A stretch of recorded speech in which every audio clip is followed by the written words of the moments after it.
let's mute this actually. Testing. Okay, it seems like it's audible. And then the other microphone. Testing. And it seems audible too.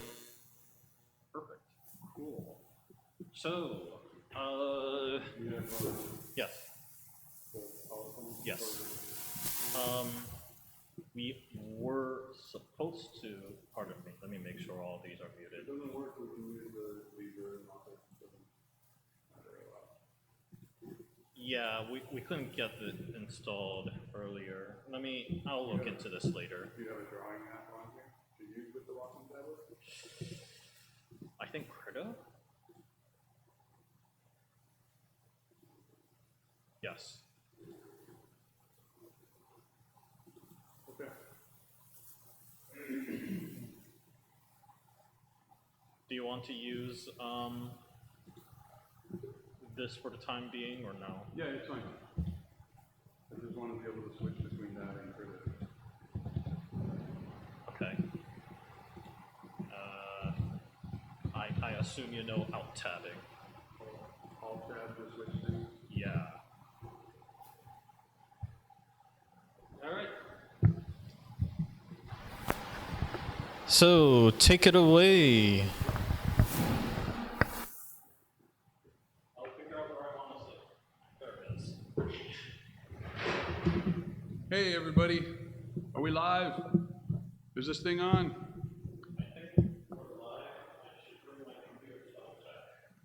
Yes, let's check. My name's Jason, I'm an artist. I've been working in games for almost 20 years. At big companies and small companies, and now I do freelance work and run an indie studio. And I like to draw. I've been doing programming, but I've been drawing and doing art and games for most of my career. And I thought I would prepare a lesson to help everybody else learn how to draw a little bit, because drawing might be kind of scary. It's kind of a weird thing to do, and maybe you think you can't do it, but I want to show you that you can, with some pretty easy strategies for warming up your hands and looking at things differently and practicing. So we're going to try a little bit of that tonight. I brought in some paper and some figurines and some drawing utensils. So if everybody could grab a piece of paper and a character, a figurine from up there, and a utensil of some kind. There's some colored pencils and some charcoal pencils and some regular pencils. One piece of paper, maybe two, like you might need more. And then we will start drawing lines and see how they lie.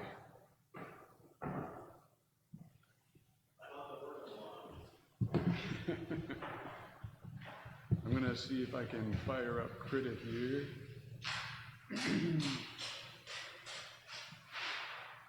A new document, and I'm on the paint tool.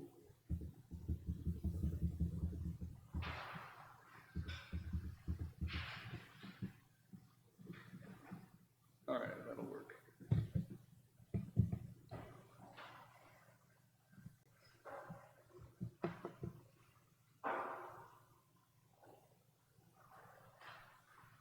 I don't have a pencil sharpener, so if you break a lead, just grab another pencil.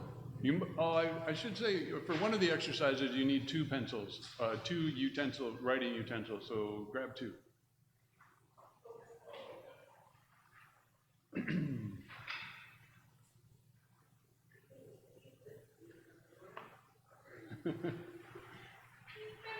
Yeah. I like those Dunnies and Moneys and Kid Robot figurines, and I was sad when they sort of died.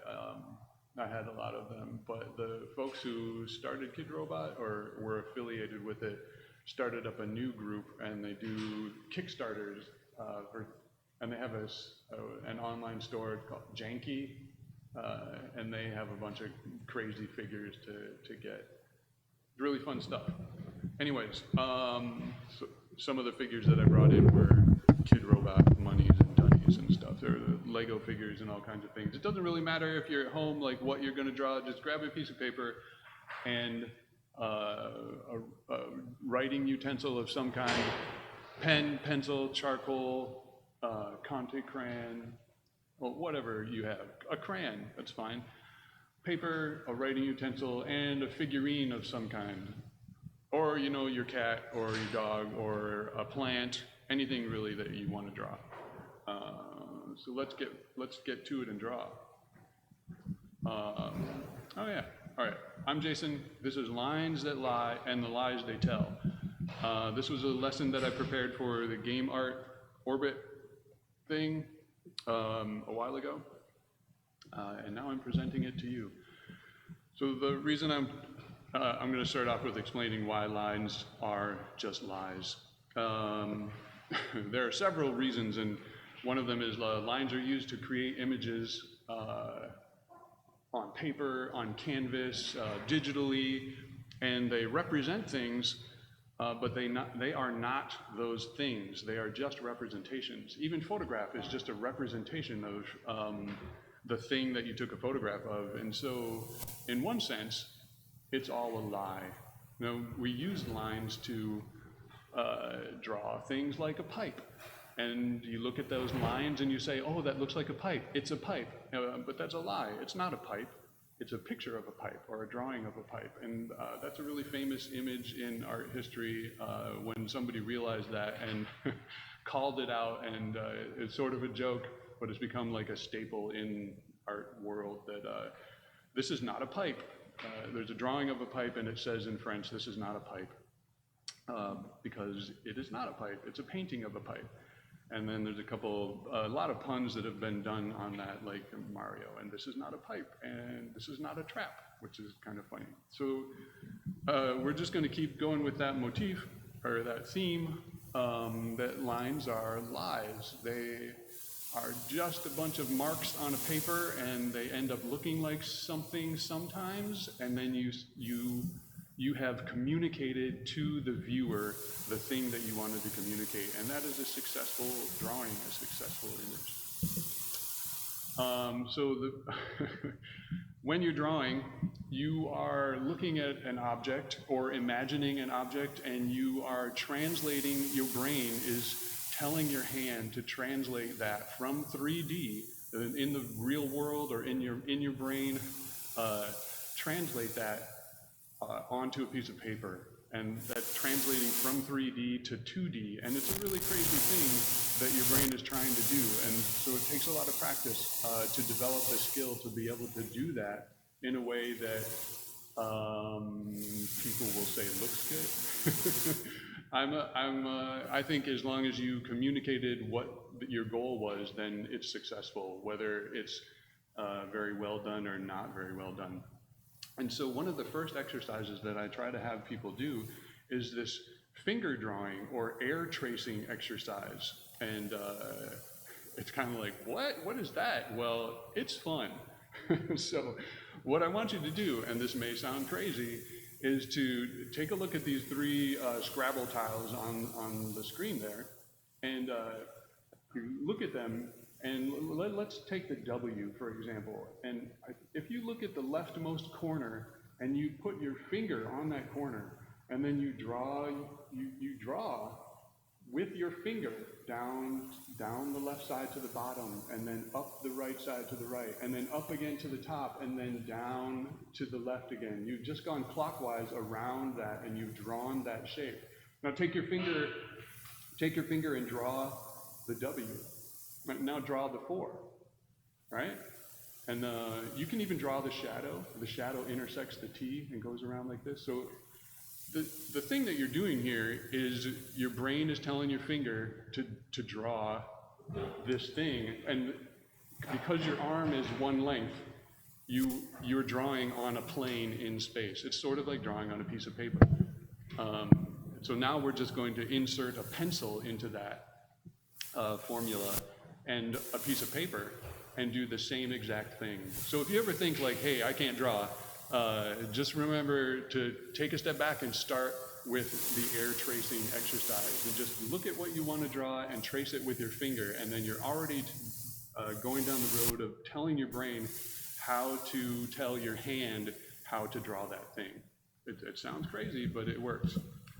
So lines on a surface define a border, a surface, a motion, and lots of other things. So I found these two images that are like collections of what lines do.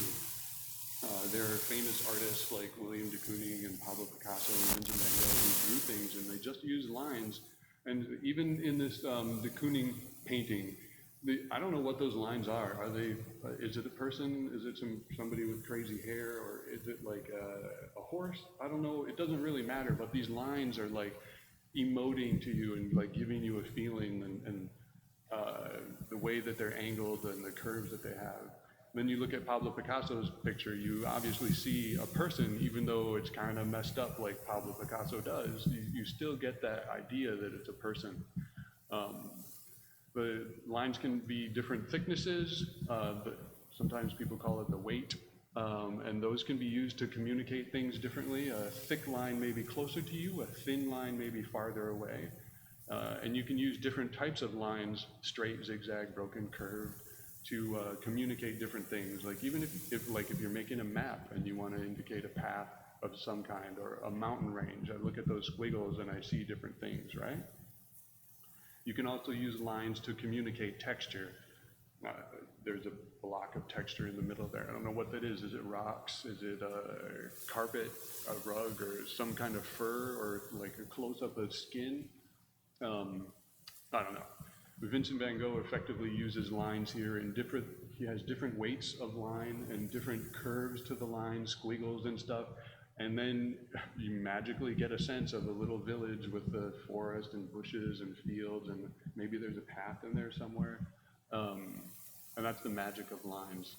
A couple other examples there, like squiggles. You can just have a squiggle of lines and that can be something. And then if you start organizing your lines, you can start to shade things and create more 3D depth to them. And then this other image is showing some more examples of that, like the contour or the outline of something is a very simplistic line, but you definitely see a person there and an apple, a profile, and a house, right? And lines can also communicate mood through their thickness, or if they're scribbly or like lightning bolts, like what kind of emotion does that communicate? So they're just different types of line on paper to communicate stuff, and if they're effective, they work, but you're basically lying to the viewer. Yes? We are getting comments that they're all static. Static?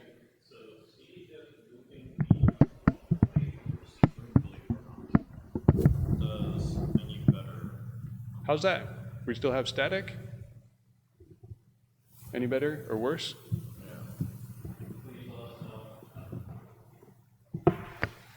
Testing, checking to see if the static is any better, at least from my end, and then also from Jason's end. Any static? Bueller?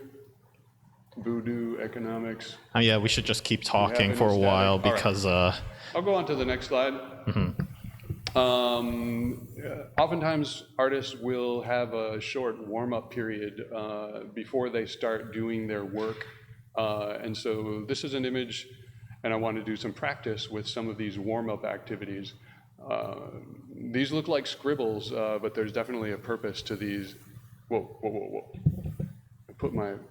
I try to draw to point at things and it starts moving. I think maybe touch is on this pad, so yes. I gotta turn touch off on this thing, or I'm gonna go crazy. I want to get to the tab. There we go. What? Where are the settings? Do you have a settings button? For the wow. Yeah. All right. Oh my goodness. I'll assume Oh, no, there's a button here. They actually put a physical button to turn off touch. Come on, let's go back a slide. All right, here are some of the examples of warm-up exercises that some people do. Some artists will just jump straight in and draw the character that they know they're going to draw as a practice sketch or something. They'll draw a thing. But these are exercises to help you with your hand-eye coordination, your muscle memory, motor control and stuff. We're going to try a couple of these up here where you draw a circle and then you make little connecting lines like wheel spokes. And then you draw a random scribbly shape and then you connect lines in there. And that's just an exercise of like starting and stopping and going in different directions in a sort of straight line. Here we draw circles that are overlapping a certain amount, and we try to keep that certain amount consistent throughout. This is just, we start with 2 dots. Well, any touch will also move the slide forward, so I gotta be careful. Make 2 dots and then make a large circle that uses those 2 dots on this, the circumference of the circle, and then a smaller circle and a smaller and a smaller and a smaller and smaller, but always touching those 2 dots. And then you get larger and larger and larger on the other side. And this is a similar one where you draw 3 dots and then draw a circle that's connecting those 3 dots. But you can draw multiple dots at once and try to make different size circles. This one we will also do where you draw a long, elongated or wide I-beam and then draw a circle that's touching those 3 sides, and then it gets thinner and thinner and thinner as you get towards the center, and then you get wider and wider and wider as you go out. Here the person draws a path, and then they kind of draw ellipses along that path to make it look like a tube, like a tunnel. And that's sort of what they're doing here, is drawing a bunch of straight lines and then drawing the curved lines in between them, connecting 2 of these straight lines to make sort of a little path. This is supposed to be like a torus shape, but instead of drawing around this way, they're drawing the torus in this. It's a different way of looking at a torus, and it's kind of difficult to visualize. Here's another tunnel that somebody drew as drawing practice. So these are all different exercises. Here they drew a cube, but they used like kind of random angular line work here to give the overall shape of a cube. Okay, so let's try some of these.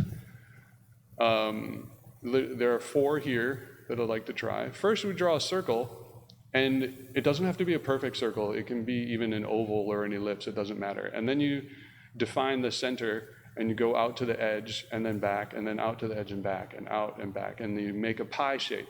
Pie piece, pie, another pie piece, and you just go around until you're done slicing that circle up into pie pieces. So let's give that a shot. I'm gonna do it here. I'm gonna draw a circle, and it's gonna be a crappy circle. It doesn't matter. And I find the center, visualize the center, and go out to the edge and back and make a pie shape and come back. And oh, I went past it. I did it again. You should be doing a little better because you're looking at the paper as you're drawing. I'm working on a Wacom tablet, so I have to look up at the monitor and hope that my hand does what I want it to and stops when I want it to. I ended up getting some control back in there. And that's basically it. So hopefully you were able to kick one of those out. And the next one is kind of draw like a random squiggly line shape, and then start connecting, like drawing angled. So this is, the initial shape is roundish, and then you draw these angular lines inside and like bounce around until you decide, now I'm going to break it up into pie pieces, and then bounce around again and break it up into pie pieces. And you're just drawing more lines to see, like, can I make myself stop when I hit another line? So I'm going to try that over here. What? And then I'm going to stop and start drawing angled lines. And then move over here and do the same thing at weird angles. Yeah. It's difficult.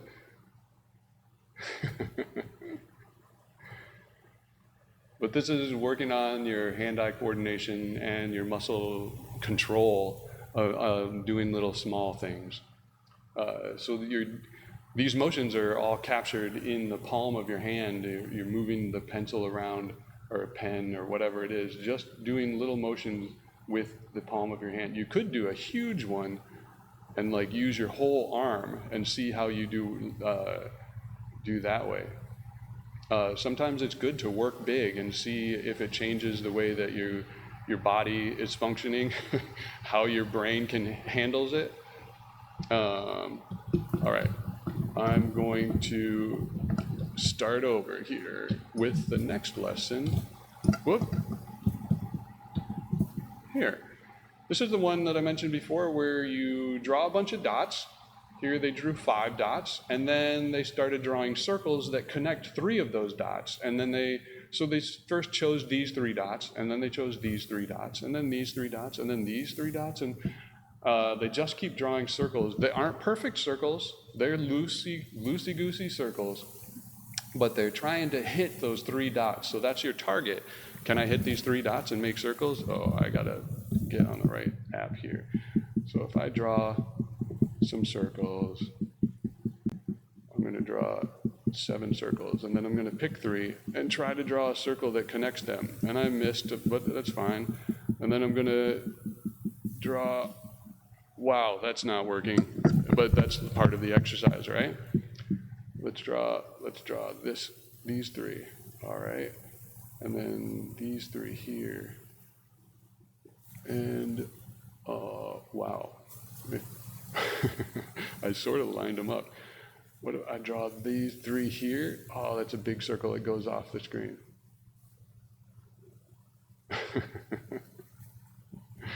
Oh, this is funny. What if I draw these? I can capture these 3. Well, it's sort of like 4. This is a little more difficult, right? All right, on to the next exercise. This is, I mentioned before, we're going to first draw 2 horizontal lines and then connect them in the middle. Connect them in the middle, and then draw a circle that touches the 3 sides, and then make it into an ellipse that gets flatter and flatter and flatter and flatter, and then you go across that, so you're sort of drawing a slinky, right? And then it gets flatter and flatter, and then it gets larger and larger until you have a full circle over on the right. All right, so first I'll draw a horizontal-ish line, and then another one, and then a vertical line down the middle, and I'll start drawing a circle that's touching those 3 sides. And then I'm going to still touch the middle, and I'm going to get thinner and thinner, thinner, and thinner, and then I'm going on the other side. Wow, my ellipses are terrible. This is such a good exercise. But you get the gist of it, right? So the fun part is when you think you've got it good in one direction, then you go the other direction, and you're like, what? No, I'm still going counterclockwise, drawing my circles. So if I were really going to challenge myself, I'd go clockwise. And so you can do these exercises multiple times, trying different things like that, going clockwise or counterclockwise. Woo! Or even trying your left hand or your right hand. All right. So are you all warmed up now? Undo, okay. Back to the lesson. All right, so we got warmed up doing some line drawings, and now I want to talk a little bit about silhouettes. That'll be the next thing that we work on. Silhouettes are very important in defining your character. A lot of what we're drawing tonight is character related, but this can be applied to other things. The silhouette of a tree type, a palm tree looks different than an oak tree, right? You see that in a shadow form or silhouette form, you're going to know that it's a palm tree versus an oak tree. So you look at these silhouettes, and if you are a part of the United States cartoon culture, you should recognize some of these silhouettes as cartoon characters, like Yogi Bear and Popeye and Charlie Brown, right? Silhouettes do not just have to be cartoon characters, they can be humans, and you can see the different activities that these people, we assume these are people, these silhouettes are lying to us, and we think they are people, they're just silhouettes, lines on paper. And they're doing different things, but we can tell they're doing yoga, or they're doing ninja stuff, or some kind of sports thing. And if those silhouettes were not black, they would just be an outline, and we could add more lines to define more features, like a tie and a coat here. We kind of get the idea that this is a male person with their arm up. Like if this was in silhouette form, would we be able to tell they're on their phone? Maybe that kind of gesture. Maybe they're putting food in their mouth. I don't know.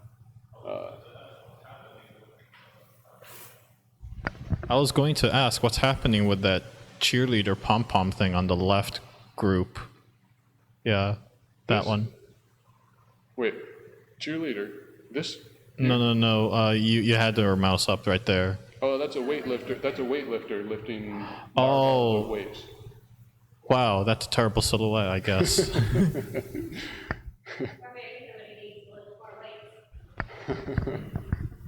I said, or maybe somebody needs to lift more weights.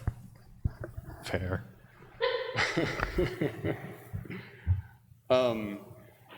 So silhouettes are just, it's a clump of lines that look black, and we can add definition to that by adding more lines to define hairline, held objects, and other things. And so the next activity I want to work on is doing silhouette drawings. And this is where your figure comes into play. We're going to take our pens and our paper and hold up the figure, or maybe the figure's standing on the table somewhere, right? You know what? I don't have a figure for myself. I'll be back. I'm going to grab one.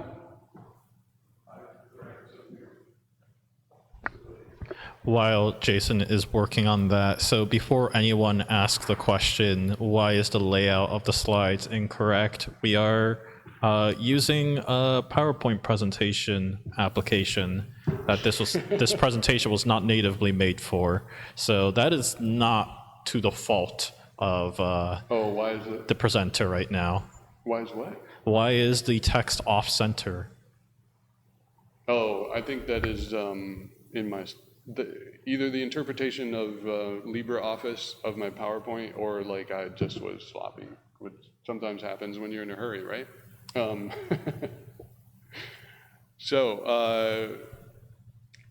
You're not supposed to take a long time with this. This is, you just do some scribbly lines to get the general silhouette. Kind of like, this first image here, like there are some lines to define the legs, but really you could scribble those in. These are probably more lines than I would say you want to do. So I'm gonna grab my character and I'm gonna hold it up and I'm gonna start. I got something kind of goofy. I'm just gonna scribble, like there's this ear, and then there's this head and another ear thing that comes up on this dunny. Are we supposed to be looking at our paper when we're doing this, or? Yeah, you look at your paper, look at your figure, like we're just working on the silhouette here. Later we will do those exercises. Yeah, you were in the lesson before, weren't you, Taro? So I'm just scribbling here. I'm super messy, but you kind of get the general idea of what this figure is. If I were to draw this with lines, it's got like kind of a triangle body that has two little legs, and then it has this really, really big round head with two like rabbit ear shapes off the top, and then these kind of very triangle-y arms coming off like this.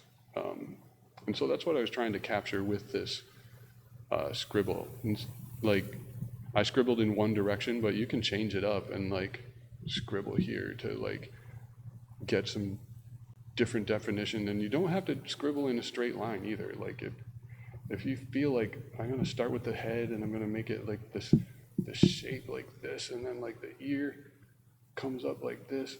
We're just scribbling to get a silhouette down fast. And a lot of artists do this. They'll probably work with something like a fatter pen. Like if I get something nice and big like this, then I can work a little faster, right? I don't have to scribble in as much.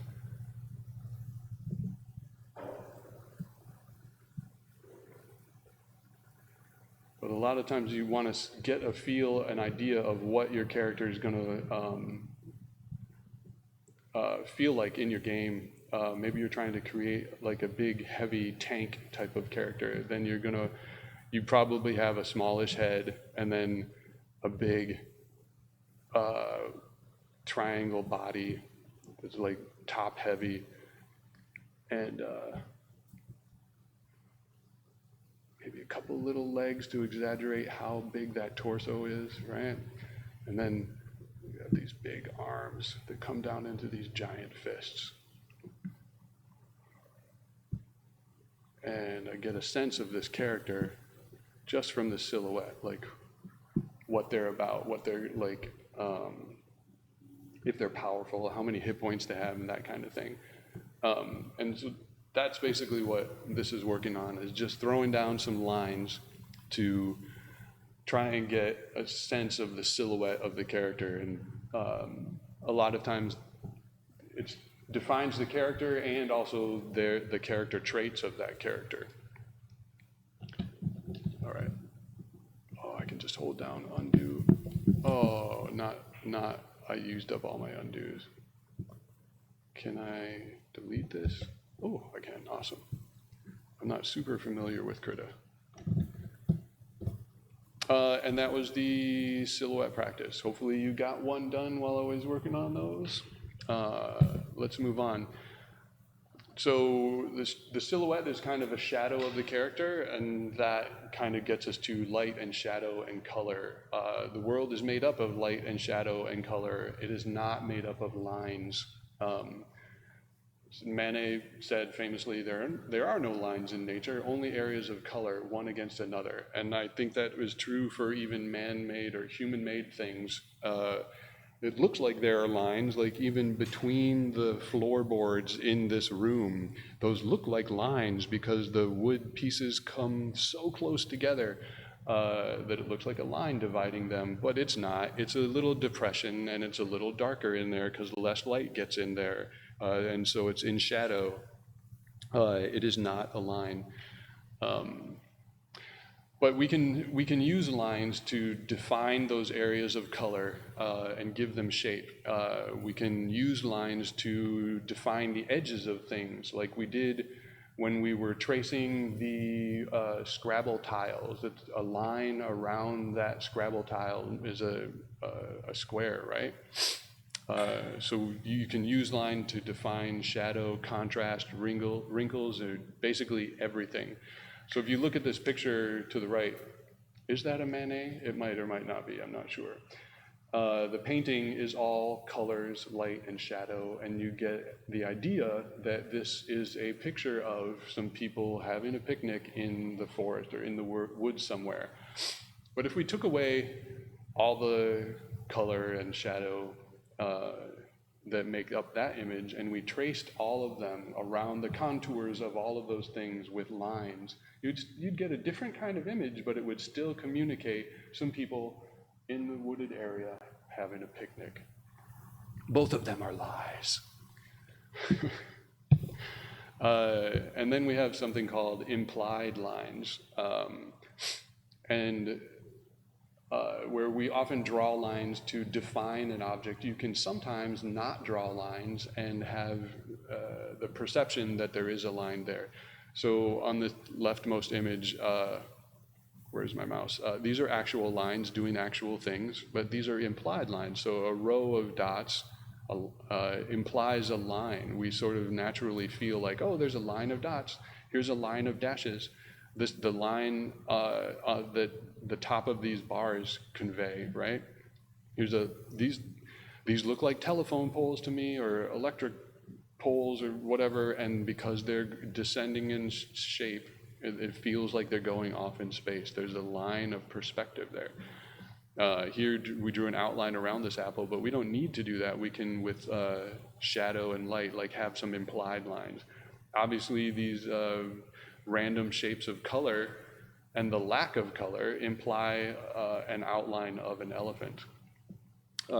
Here's a triangle and some circles, and they've got chunks cut out of them, and you may or may not be able to see the implied triangle that's there. There's the implied lines.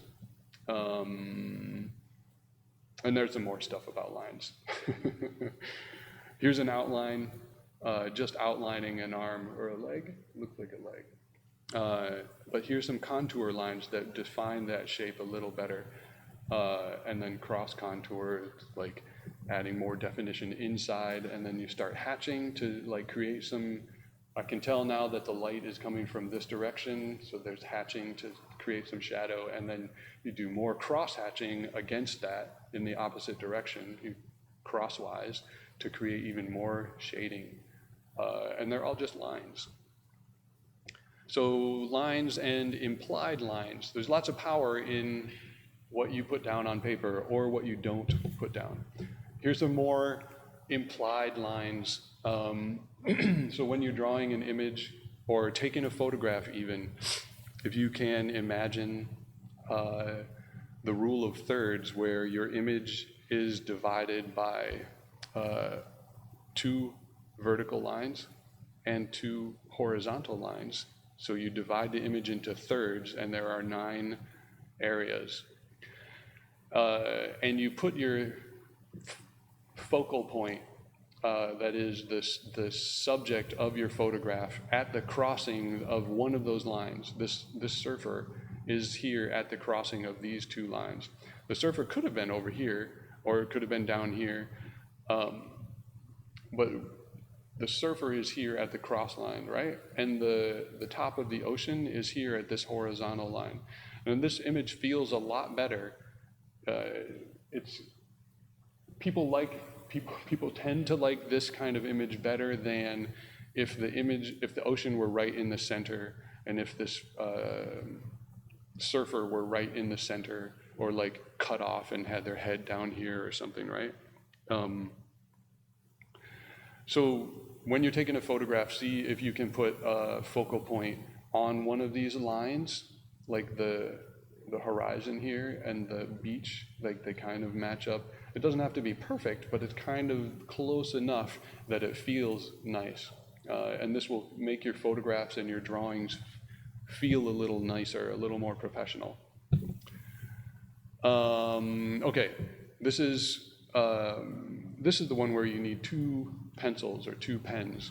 A lot of times when people are drawing, they're drawing these lines and they're trying to keep everything perfect. And we've been trying to not be perfect, and this is another example of doing an exercise and trying not to be perfect.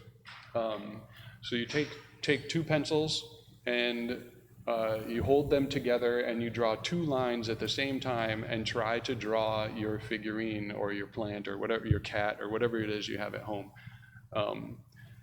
And you'll end up with an image like this, where you see a double image of the boots here and the double image of the hand here. This person sort of like cheated a little and held the pencils in line with each other as they created each line. So they kind of like, that's kind of a workaround.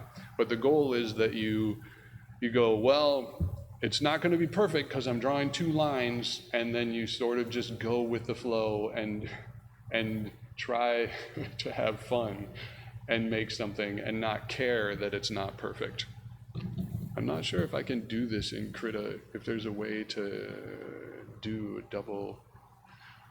I'm going to say there isn't. Maybe look for a wacky brush on the lower right-hand corner. Maybe if there's something wacky.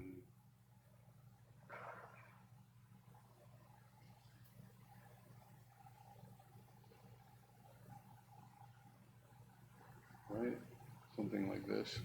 If I take my character, and I'm like, okay, I'm drawing the head now, and I'm drawing the ear.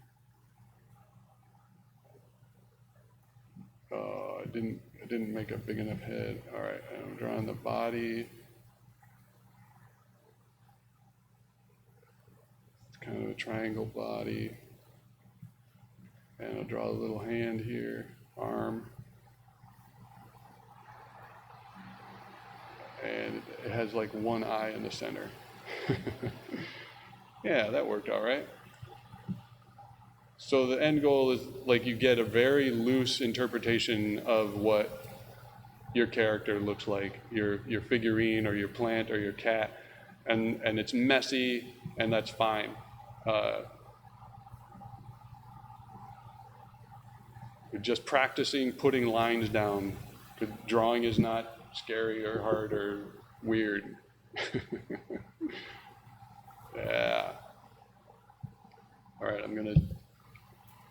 Everybody get something drawn there with a couple pencils. What was I on? Pencil? I'll go back to that, whatever that is, paintbrush. All right, on forward we go. Now I want to talk a little bit about drawing what's there and drawing what you know versus drawing what you know. People will often say, like, well, I want to draw this cat. And then they look at the cat and they go, okay, and then they don't look at the cat anymore, and they just draw, they look at their paper and they just draw a cat. And what ends up happening is they draw what they think a cat looks like rather than drawing the cat in front of them. So drawing what is there is not iconic imagery. It's the opposite of Picasso. So here you see like a cat and like a Picasso cat. We look at a cat and we have this kind of general oval shaped head, and then these pointy ears on the side, and these like almond shaped eyes with vertical pupils. And then you put like a weird human nose in here and a human mouth, like whatever, like, and then some whiskers pointing out of the side. It looks nothing like this cat, but we read both of these things like a cat. This is an actual cat. This is a picture of a cat. Okay, this is a picture of a cat, an actual cat, and this is a drawing of a cat. But what I'm trying to say is, well, let's take the tree. If you look at this tree, yes, it has a general oval shape and it has some like almond shapes for the leaves and then this kind of trunk thing and then a hill. But if you looked at this, there's light areas and dark areas, and like these almond shapes are like pointed in all different directions, and there's like a kind of a dark line that goes here and this arcs up here. Like, and there's a lot of things that make this tree unique and not iconic. So you try to look at the tree or the cat, and you individualize it, and you assume nothing about it. Like, okay, that's a cat, but I don't know anything about cats. Like, I'm an alien from a different planet, so I've got to be very careful and draw what I see here, not what I know.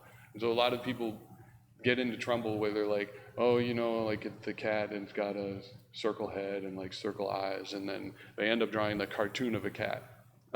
Maybe a cartoon of a cat is your goal, but if you're trying to draw something realistically, you have to forget about all of that iconography. So you move away from creating a thing and more towards creating something descriptive, like, oh, I'm creating a pond or a tree or a truck. Like, the truck is made up of a box and cylinders and things, and so you draw those things. And anyway, look at what you're drawing and forget everything you know about it and draw what you see there. The whiskers going this way, the leaves going that way. And so to help practice that, we're going to do 3 exercises with drawing what you see. and we're going to do that by not looking at what we are drawing. And so you get these kind of messed up drawings that are a little bit awesome. So we're going to do this 3 times. And we're going to, the first time, we're going to not look at the paper at all and just draw what we think. You're trying to make your brain tell your hand what to do, and you're not looking at what your hand is doing at all. And then we're going to look at the thing and count to 3, like I'm drawing 1, 2, 3, and then glance down and say like, oh, I'm like way off the paper, like I better move back. And then we're gonna do like a 50-50 hybrid. So first, let's do don't look at all, right? Let's take like 30 seconds or something to do this. I'm going to look away from my screen and I'm going to try and draw this, this character.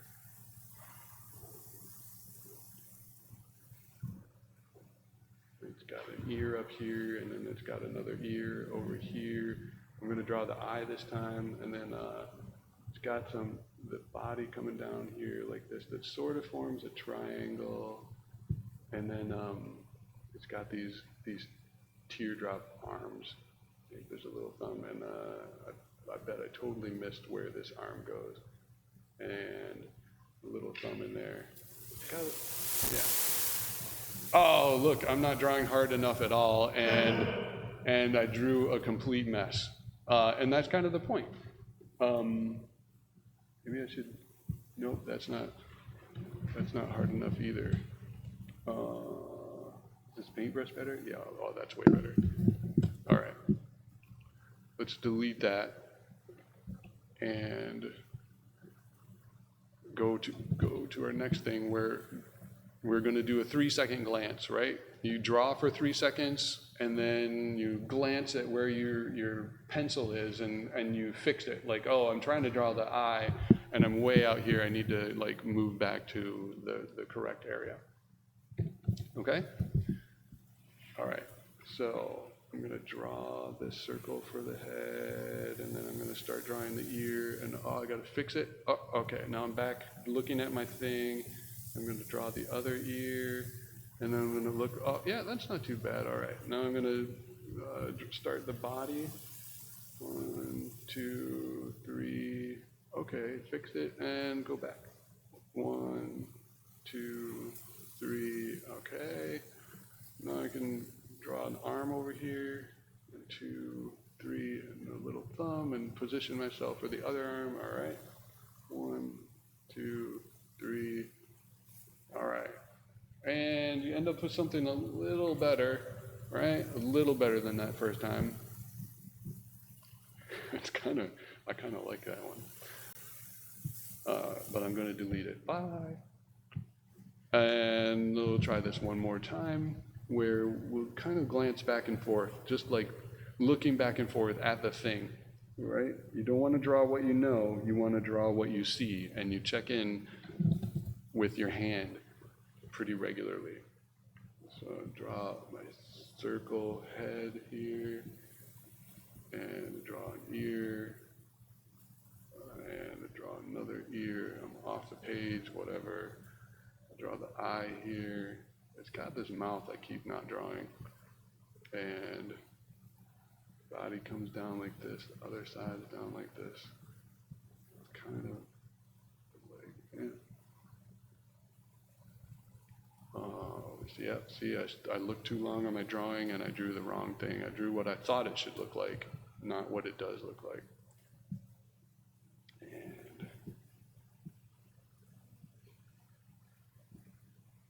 I'll draw this thing out this way. All right. And that came out a little better. Still very sketchy. But I feel like it's closer than if I tried to look at it once and then draw what I thought it looked like. Just an exercise to remind you to draw what you see and not what you know. This next exercise, a lot of artists do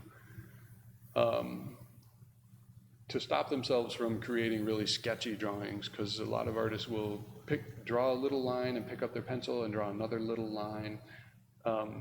They're afraid to draw one long continuous line. So what I mean is, let's say I want to draw a circle, and some artists will say, well, I gotta sketch this circle out and draw and so I'm picking my pencil up and drawing like a short little line, and I get a decently round shape, but it's made up of all these little scratches, right? Maybe that's the style you're going for, but essentially there's like this fear of drawing a long line, and there's a certain beauty in the arc of the flow of a line. And so you'll see a lot of artists who want to capture that flow and like create the perfect circle. So they'll draw a circle and then undo, and then they'll draw a circle and undo, and they're trying to capture the motion of their arm, the beauty of that motion in one swoop. That's pretty good, pretty close. It's a lot better than this sketchy type of drawing. Anyway, in this exercise, we're going to draw our figurine, and we're not going to pick up the pencil at all. You can draw the contour of the figure, and then if you want to get into shading, you can see here where this artist started shading. This area is lighter and this is darker, so I'm just going to make wavy lines in here back and forth and all around, not picking up my pencil at all. And this person did the same thing, right? I changed my line to a squiggly line to indicate this hair here, and be less squiggly or more squiggly in darker areas or lighter areas. This person didn't pick up their pencil, and they used the lines to create bright and dark areas. So the implied shadows in here and the highlights and reflections and stuff. So you can use your lines to do, this person looks like they picked up their line here. They picked up their pencil here, but in general, this is like not picking up your pencil. All right, so let's try and make an image where we don't pick up our pen or pencil at all. And you can look at your drawing or as often as you want. It's better if you look at your object and draw your object. All right, here we go.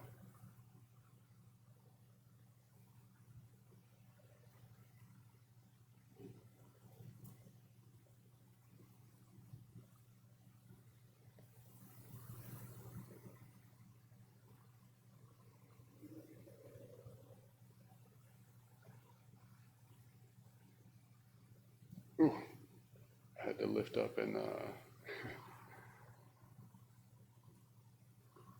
ended up pressing down really hard. The pen is very sensitive. Oh, that's wrong.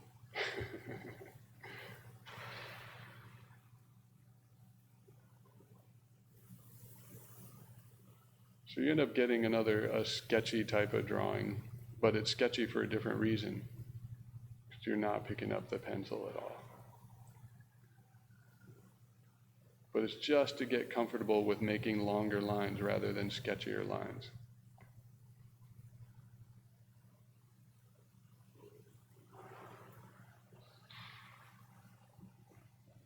All right, how'd you do? How's it feel? Does it look crunky like mine? All right, back to the presentation. All right. This is a more difficult one, where you draw the contour of your figurine in terms of the outline of the figurine. And then you draw the 3D contours, the curves of the object to try and make it feel like it's coming out of the paper, like it popping out towards you, right?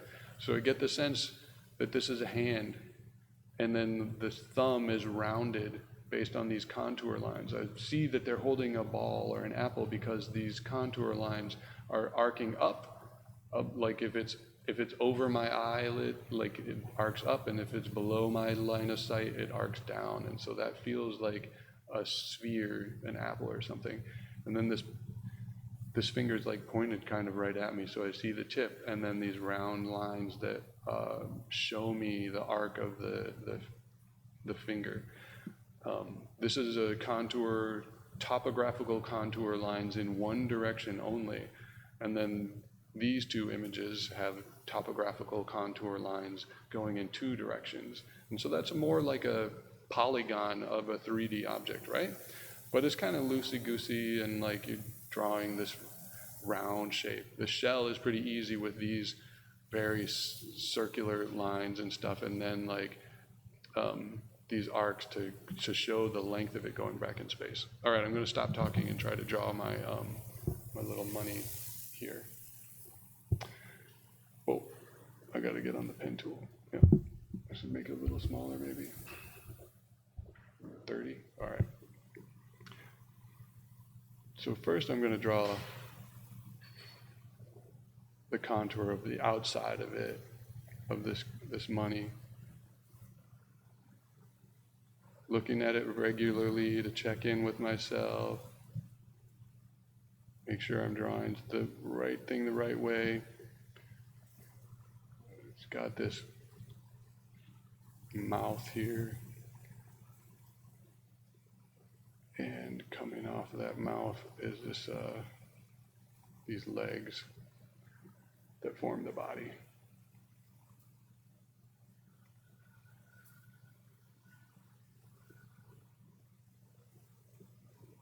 It's hard for me to get that angle.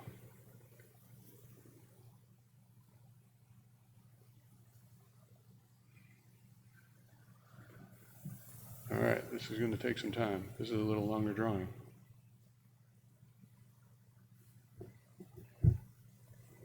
All right, now I've got the basic contour of my object all drawn out, and I want to start drawing the contours that define the 3D nature of this object. So I'm going to start with this leg here and draw these curved lines like this that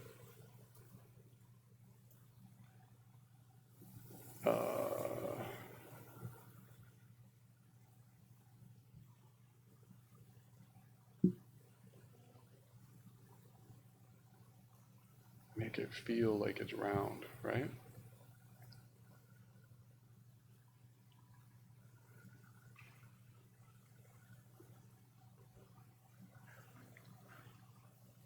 Sometimes it's just like making half circles.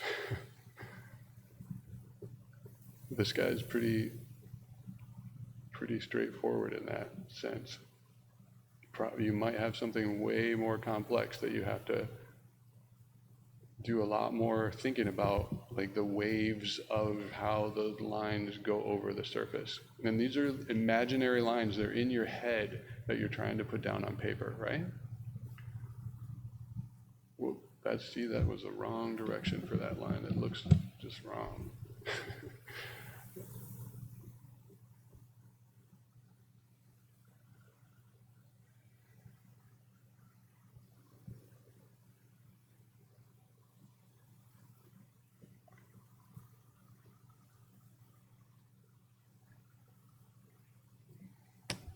So I did all horizontal lines, well, mostly horizontal lines, and now I can try to add in some more lines to give you a little more shape, this guy a little more shape. It's got these lines will exaggerate the belly coming out of this shape. And then, yeah, the shape of his head. Right?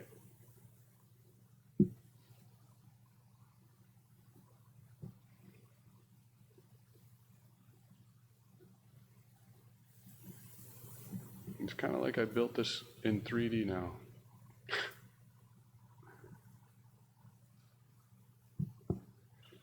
Well, it does the job. How did yours come out? I bet you have more complex shapes than this, and it's taking more time. That makes sense. Like I see you have a bird beak over there. So Taro's got this character that has a helmet on that's like a bird beak, kind of like this, right? So there's this bird beak, like hat or something. So Taro's got to like make some lines around like this to define that, the shape of that bird beak over the head, and then some other lines that like go like this to define that shape. I don't know what the face of this character is doing, but that's a more difficult shape to try and draw the contours of. He's got little arms and things, and so he's probably drawing these like, maybe does it have a gun or something? I don't know. It can get pretty complex pretty fast, but it's a good exercise for your brain to like visualize the shape of that thing on all sides, not just the contour around the outline of the object. Okay. Going to move on. Let's talk about action lines. These are some more imaginary lines. They don't exist, but they help your drawings when you're drawing characters or other things to show the motion of what's happening in the image. So you can see here,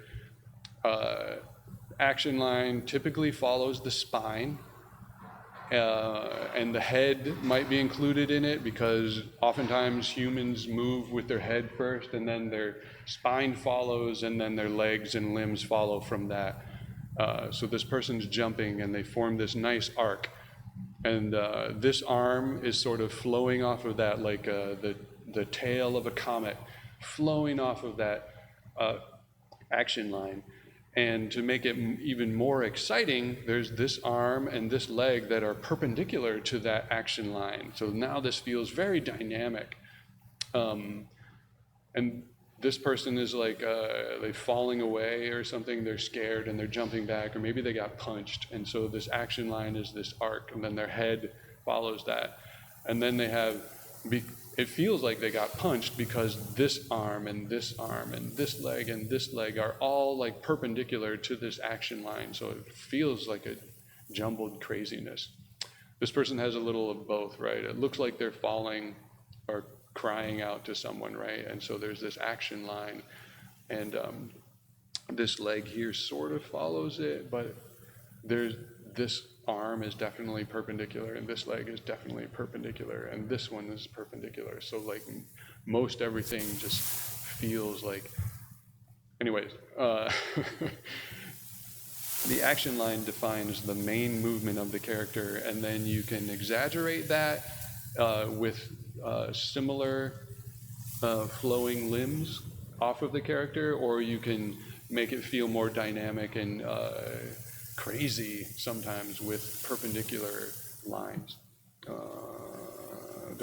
Tension, they create tension.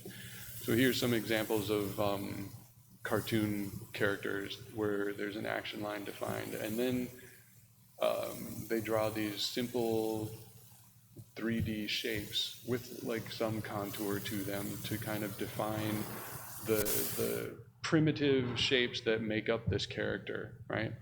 There's like a bucket head, and then a cylinder, and lots of cylinders for legs.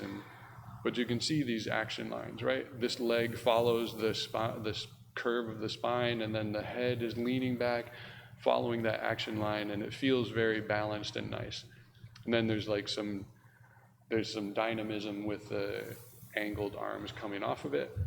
But even this action line of the cat here, there's the bat that sort of flows with that, right? So it feels like this nice uniform character. So when you're defining a pose for your character, you often will start with just the action line, and then you'll say, okay, here's the head, and then here's the arms, and blah, blah, blah. But people will just start with the action line, and it works really well to create a dynamic pose or an action movement. So what we want to use action lines for and sketching people is gesture drawing, where you do a very quick sketch of the human in whatever pose they're doing. And you can see here, if this artist probably started with an action line for the spine, and then they created the head and a torso and like hips area. There's some lines for where they define the legs a little bit. And then they went back and they fleshed things out with a little more defined shape. Okay, the thigh is like this and the calf is like this. But you kind of get a sense that they started with spine, leg, hip, shoulder, arm. Okay, now I'm gonna fill it out. This person took a different approach. They're a little more sketchy. You can see the thin lines here and there. But there's a lot of action lines. The action lines are less on the spine and more defining the shape of the character, but they're really nice lines. I get a nice sweep here for this person standing with this cane. It feels very sinister as opposed to another type of character who's standing with a cane, right? I don't know what this person's do. Maybe they're holding a bow and arrow, but there's this nice shape here, right? And that's defined by these lines. And this is a nice pose here. And see that there's a kneeling character with their hands behind their head and their elbows here pointing up. So gesture drawings are often very, very quick, and they're messy. Like, it's almost like you're holding two pencils and you're not, sometimes you don't look at the paper and you're just looking at the model and you're scribbling a little head here, and like the action line goes like this, and then there's a hips here and there's shoulders here, and you're drawing really fast. And that shows up here. All of the exercises that we've done and up to now, the two pencils and looking at the paper or versus looking at the subject, are useful when you're doing gesture drawing and drawing humans. Because they're moving so fast, you have to be responsive and move faster. These are a little more clearly defined, but you can still see how messy they were, like how they started with like a rough shape and then they defined it a little better afterwards. I'd like to point out that gesture figures, gesture drawing is not bubble people. It's easy to fall into that trap where you're like, oh, this is the thigh. I'll draw like an oval here for the thigh, and the hips look like this. And you can obviously tell the difference between these types of drawings where you're looking at the character and drawing the movement and kind of the lines of the thigh this way and the thigh that way, as opposed to like, oh, it's a thigh, and I know what a thigh looks like, and so I'm going to draw a bubble here, an oval here. That's drawing what you think you know and not what you're looking at. We talked about that before, right?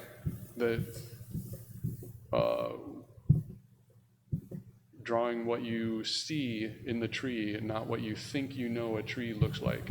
And this is an example of that being employed. Draw what you see here, and then it ends up looking like a human. You draw what you think you know here, and it looks like bubble people, which isn't awesome.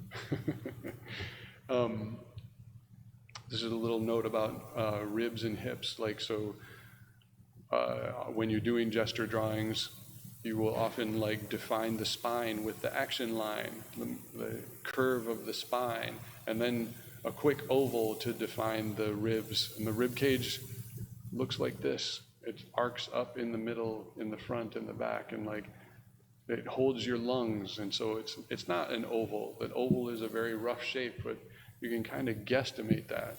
And then a sideways oval for the hips, but some people draw like a little bowl for the hips, right?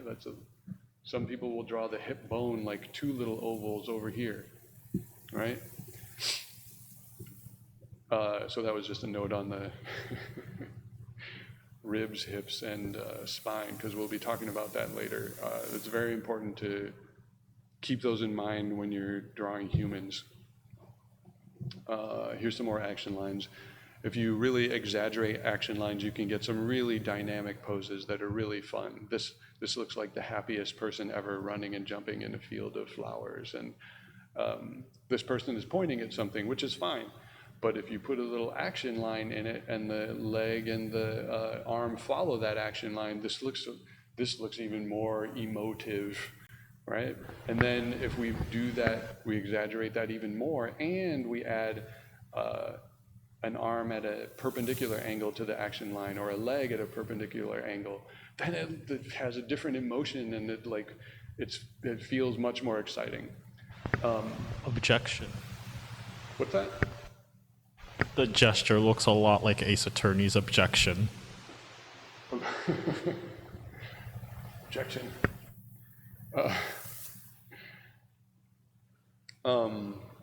Here's an example of Tom and Jerry, like from some textbook somewhere, like showing action lines and how they can work really well, and then how you can use action lines poorly and they don't work as well.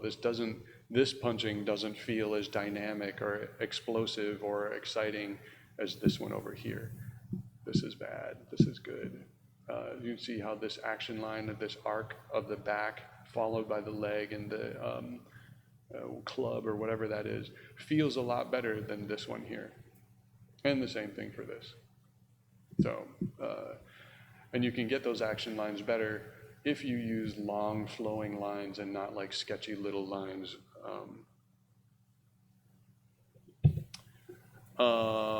And so this is where maybe we practice some gesture drawing. Not with your little figure, but with some online resources. I have some references, some websites here that we can try out. So we can do a few of these for 15 seconds, really, really fast, and then a couple of 30 seconds, and then one for 1 minute. I don't remember which one's better, but all right, we can. Yeah, full body, all gender, clothing, clothed. So these are all, we will not include, not safe for all poses, all views, and we will time this for about 15 minutes. Oh, we only have 30 seconds here on this one. I'm going to see what the options the other one has. Oh, it doesn't have any options. So I guess we're going to do 30 seconds since there's no, wow, there's 1,300, 1,400 images on here. Okay, I'm not sure if this is going to work for me because I have to show you the image and then I can't draw on here. So I'm...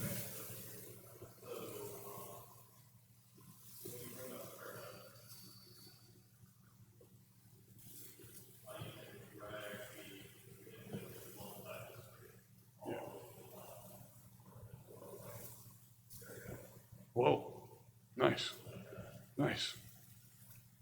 Wow, that's some magic. Okay, so we're gonna do full body, all genders, clothed. 30 seconds, let's do, what time is it? 8:20, I think we're almost done. Let's just do 3 of these and then we'll do one at 1 minute.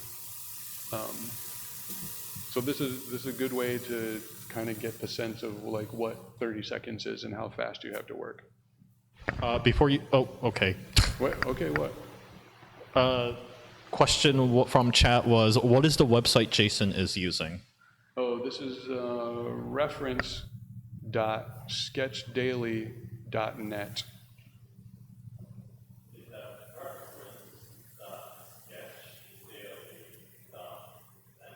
Yes.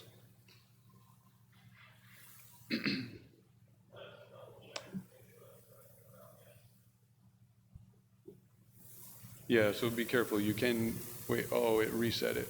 Be careful. All clothes, all gender, full body, clothes. Yeah, okay, this should be good. Here we go. So I'm gonna start with the action line. And then I'm going to define a head, the shoulders.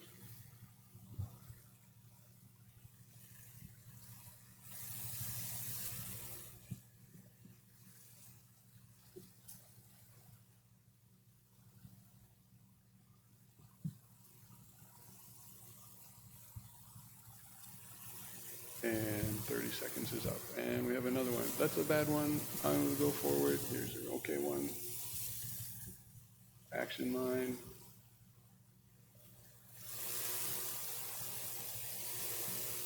Find the head.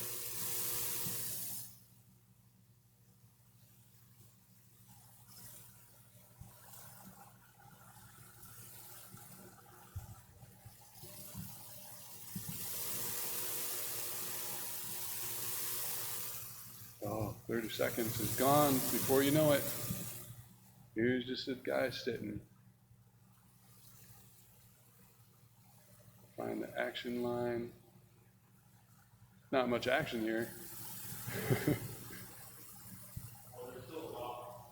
There's still a lot to pay attention to, though. Draw what you see, not what you know.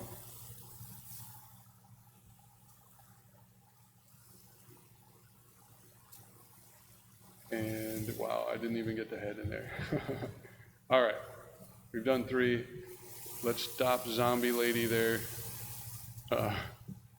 Zombie cheerleader, and let's do one at 1 minute so that we can try to get a little more accomplished. All gender clothed, 1 minute. Here's our one at 1 minute. Is it decent? It's all right. Define the action line.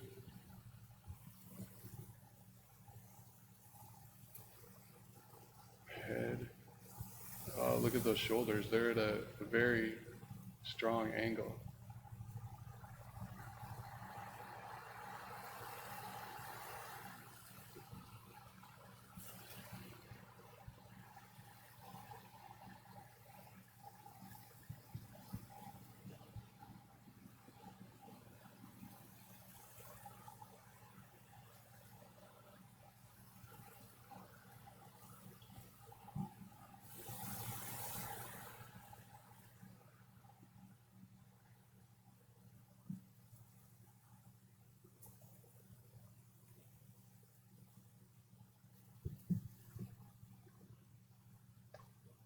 I don't know what's happening with her back arm there.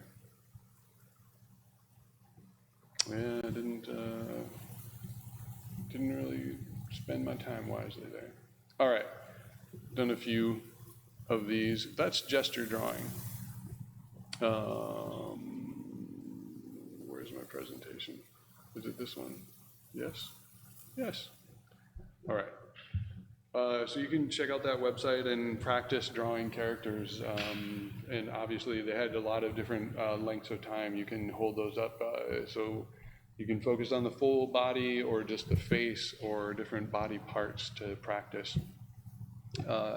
Next, I want to talk about contrapposto, which is an Italian term that means something about balance.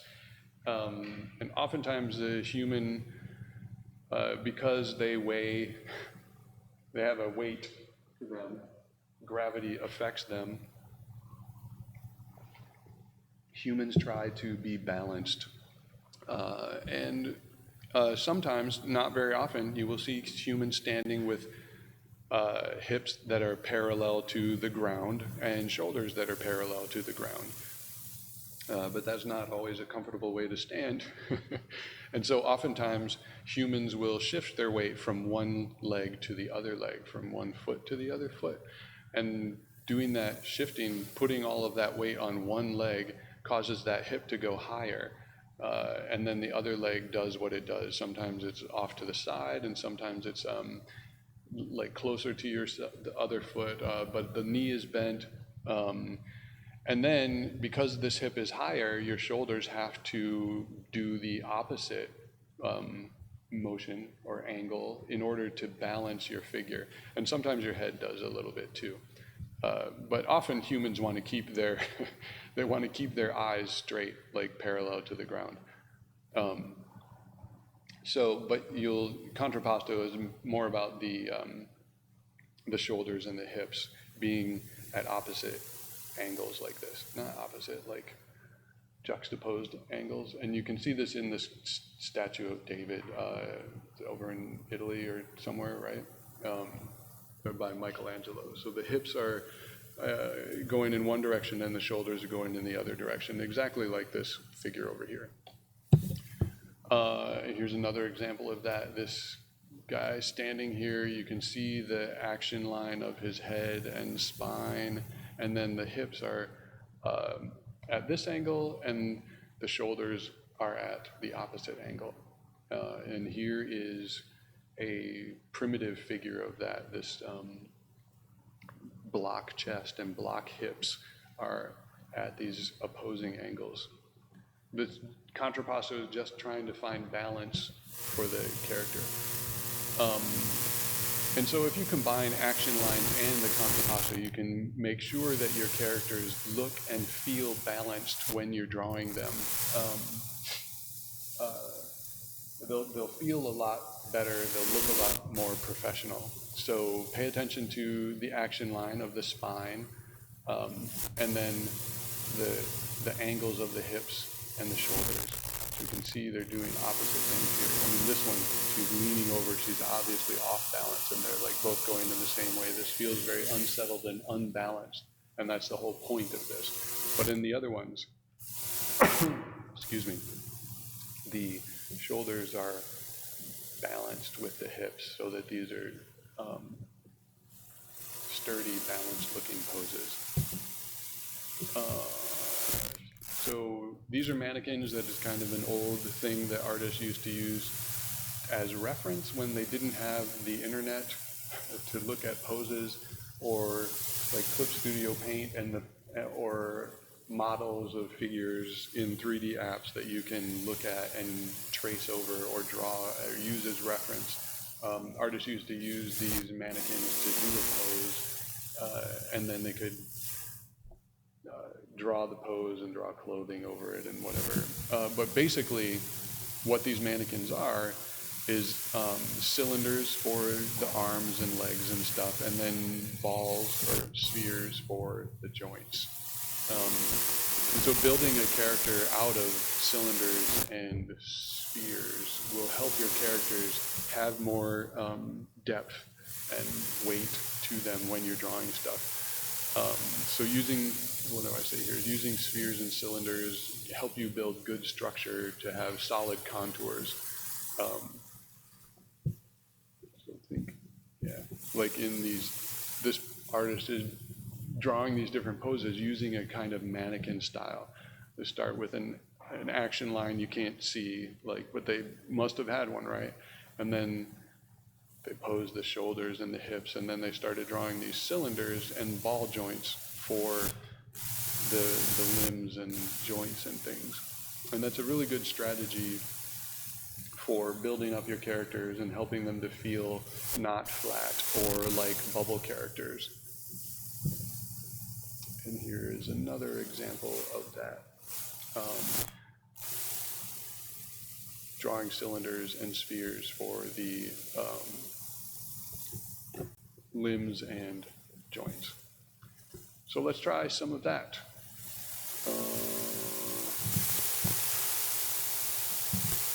Can I get back to? Yeah, I can. Let's try drawing these characters in mannequin form. We'll do all gendered, clothed.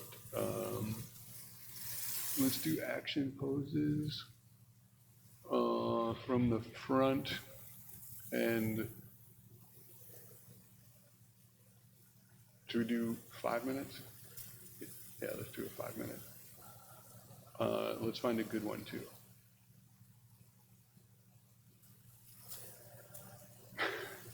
That is too baggy clothing. It would be difficult to draw, in my opinion. This one is hanging. That is not what we want to do. We want to do someone on the ground, on 1 foot jumping. Oh, okay, the action poses are very actiony. That was okay, yeah. All right. I'm going to, let's do stationary poses and see what we get. Clothes, okay. See, this one's good. You're in a bodysuit and you got like, okay, let's draw this one. First I'm gonna do an action line. I'm gonna do the head.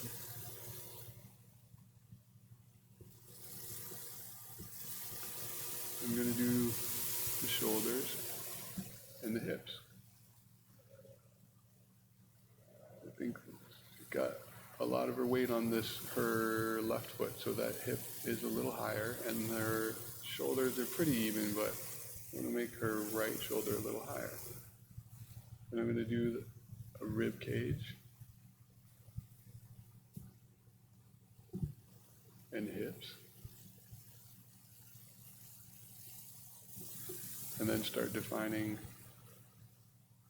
the cylinders and joints of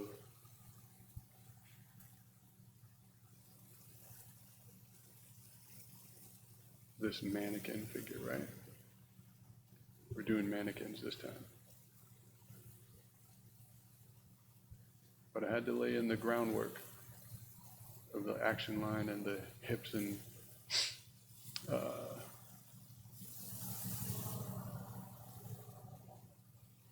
shoulders. Yeah.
Sorry. Right there.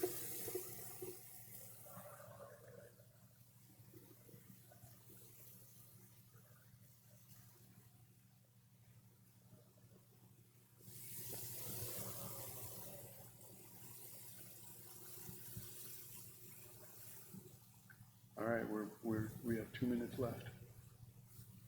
Timing yourselves, okay? Should have been drawing lines like this for the arms and then draw my cylinders around them.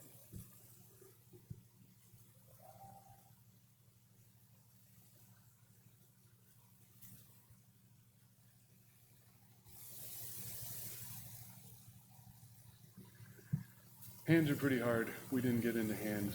Don't worry about the hands.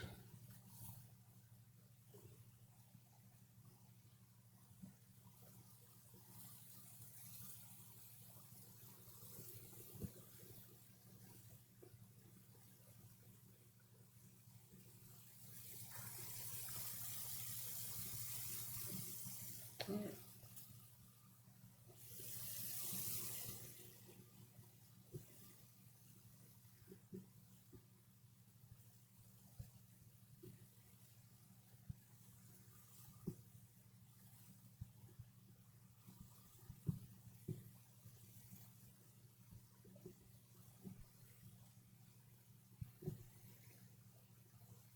We got 45 seconds left on this drawing.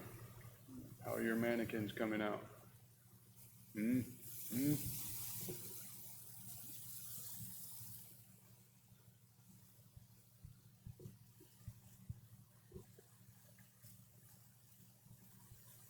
drawing some contours on mine to help define the shape a little better. The 3D nature of those arms and legs.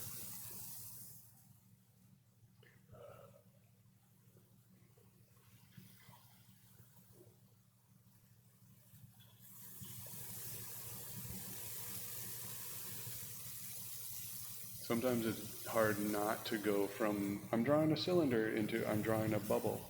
Yeah, that would have been a bad one.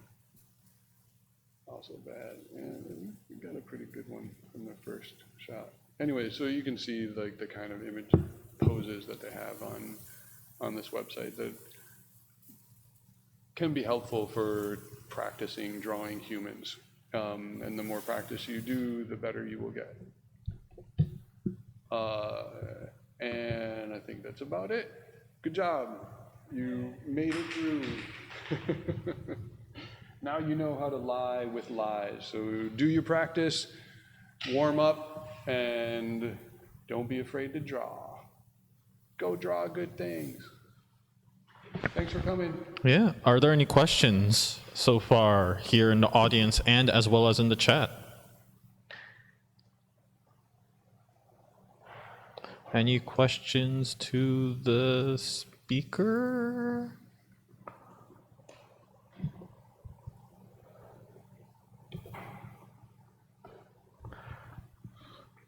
We'll give it a few minutes because there is a delay for the stream. Sure. We will wait for questions, should there be some.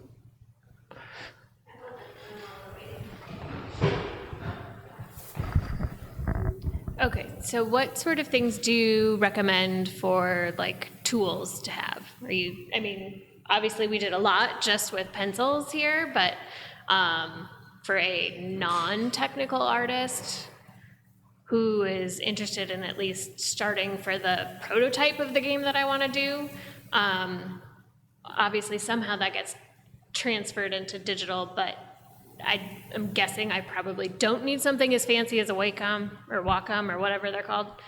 But what would you recommend? Like iPad Pro sufficient? Any particular apps or programs or anything? Yeah, I definitely don't think you need to drop a lot of money on a Wacom tablet or anything tech like that, really. If you want to get something digital, one of the processes I used was I would draw or sketch, because I was more comfortable drawing on paper. I would sketch on paper and then I'd take a photo of it with my phone or my iPad, and then I would go into a drawing app on my iPad and I would redraw it digitally. Like the initial sketch is my rough, and then I can do the inks or the final painting over that in, I like to use Procreate on the iPad, but there are a bunch of drawing apps on iPad. I mean, and that's another cost barrier, getting an iPad and an iPencil or some other type of pencil that works with an iPad. But I would do it on my computer as well. I mean, I had a Wacom tablet, but if you have any tablet or anything, I just take a picture of it. And you usually have to play with the contrast to make it show up better. And you might have to change the perspective. If you accidentally take a photo of your drawing and it's skewed, then you have to fix that digitally. But yeah, I did that for a long time. And now I mostly I sketch right in Procreate because that feels pretty natural now. But for a long time I would draw on paper and take a picture of it. Yeah. Am I correct in understanding that these are exercises that you should be doing on a daily basis or a specific interval? Yeah, these are until you feel comfortable drawing. These are exercises to get people comfortable drawing, because I know that a lot of people feel like drawing or making art is a magic place that they can't get to. But hopefully these exercises showed you that you can do stuff. And maybe the stuff that you drew tonight was not great, but it was all about yeah. That came out very nicely, yes. The comment was it came out better than I expected. Good. The point is to just, do something daily and become comfortable with holding a pencil, whether it's a real pencil or a digital pencil, and being comfortable putting marks down on paper And then you can move on to other daily exercises or things to practice with. I mean, you saw, I don't do those things every day, and you could tell when I was doing them as an example that I was doing poorly, but it doesn't matter.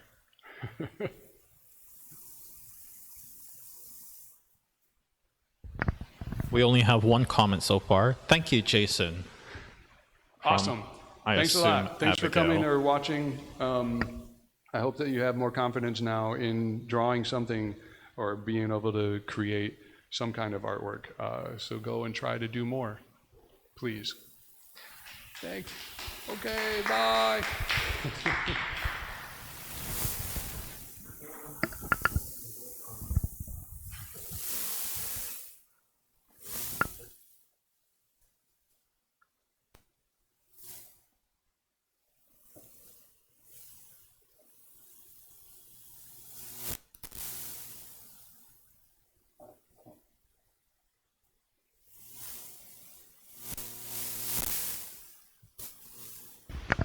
All right, I forgot about announcements. So before we do that,